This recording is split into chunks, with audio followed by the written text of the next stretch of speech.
Undeposited funds is a function in your accounting system that allows you to group together checks from multiple customers into one deposit.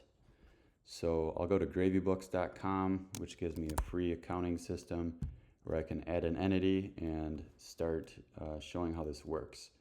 So let's create multiple invoices for multiple customers. So for Ford, we're going to create an invoice, and we'll skip most of this here.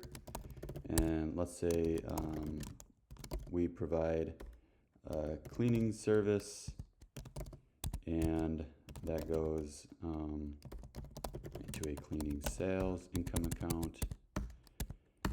And we're going to bill Ford for $100. And then let's say we also do cleaning for General Motors. So we likewise bill them for, or invoice them for cleaning. And let's say we bill them $120. And we send out these invoices. And we go back to AR and receive payment.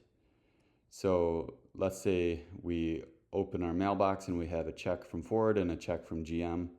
So we are going to mark these as paid and go to the bank. So what will happen when we bring multiple checks to the bank is they will combine them to one deposit. So we will not see $100 hit our bank transactions, but rather we will see a $220 combined transaction hit our bank. So we want to represent that in the accounting system with undeposited funds and a deposit.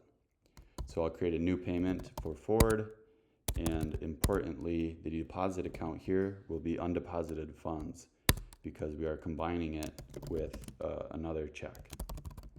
So we'll enter our check number, add our invoice, $100 from Ford into undeposited funds, and let's do the same thing for GM.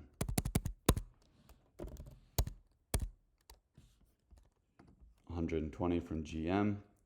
And when we go to our payments and look at what that did behind the scenes, is it put the money, we credited AR and we debited the undeposited funds account.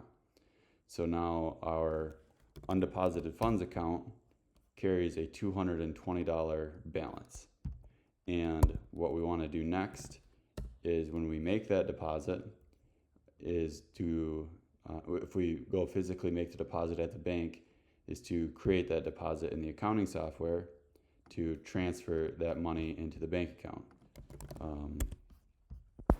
Let me create the bank account first. So we'll just call it bank one of type bank, and go to AR or payments and create a deposit here into bank one.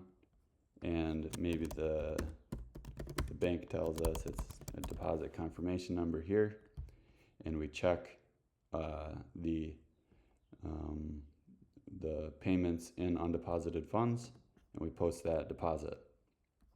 So now when we go look at what that deposit did, it did a $220 transfer from undeposited funds into our bank. And this is important because we want to match this amount when it clears the bank. So now if we look back at our trial balance, our undeposited funds is back down to zero, and that $220 is in the bank. So your undeposited funds is a grouping account for when you receive multiple checks from multiple customers and you want to batch them together and record one deposit against your bank account so you can match that transaction on the amount later in your bank reconciliation.